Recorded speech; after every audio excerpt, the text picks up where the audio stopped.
What's up, YouTube? I'm Derrick T, and hey, we had a little bit of a problem with the bike, as you can tell right there at the opening credits. So let me show you what exactly happened. In a previous episode of In the House, we took this blade fuse holder and we bypassed the dog bone fuse. And I told you that I put that's probably backwards, but I put a 40 amp fuse in here, and for a few days it worked just fine. I was riding around town like nothing was wrong. The bike was firing up and everything was just fine. And then you saw what just happened. I hit the throttle and the whole bike shut down just about, leaving me what would have been stranded had I not had a couple of things working for me.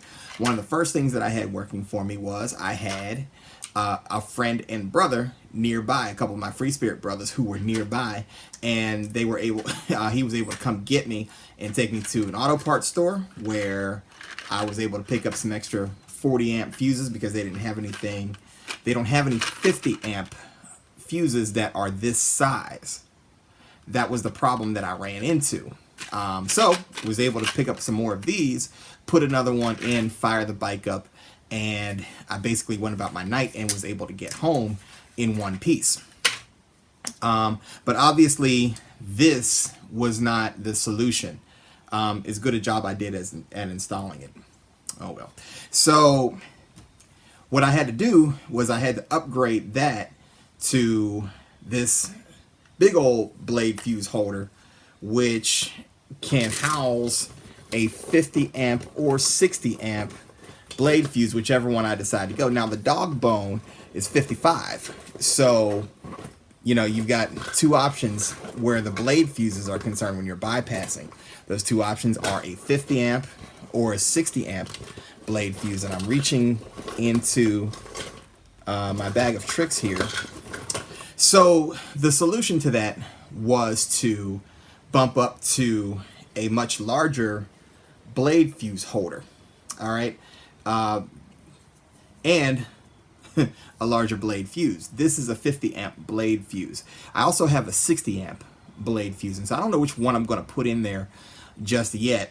I'm thinking the 60 amp, just to be a little bit on the safer side as far as not having a fuse in there that's too small and blowing out and finding myself stranded somewhere again. So I'm thinking I'm going to go with the 60 amp fuse, but I do have this one as well as a 50 amp. I'm going to keep them both nearby. What I'm going to do is I'm going to place this one in the storage compartment right there and make sure that I always have it. So I'm going to get this crimped up and bypass the fuse again. Instead of having this guy, I'm going to have this guy on there. All right. And I'll show you the final product of that in just a couple seconds. All right, YouTube. So made a real quick switch. Like I said, this has a 60 amp blade fuse in there. All right. And again, one more time, problem solved. All right. So if I just give it a quick crank,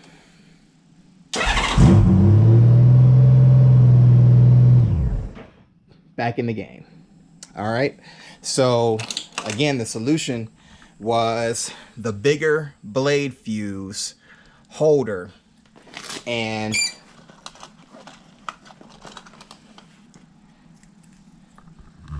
this here blade fuse is actually a 50 amp. The 60 amp one is the one that's in there right now, and that's what I'm going to keep in there for now. I guess 50 or 60 could work, but I don't want to get stranded again, so we're going to go with that one for now, and I'm going to keep this one right here just in case I ever need to go to it. So again, quick solution to that problem, and we took the 40 amp fuse off of there. All right, so my suggestion to you, do not use a 40 amp fuse here, as it's just simply not big enough and it will blow, and when it blows, you're stuck. All right, that's it from me for now, and hey, you're Goldwinging with Derrick T. I'll see you all in the next video.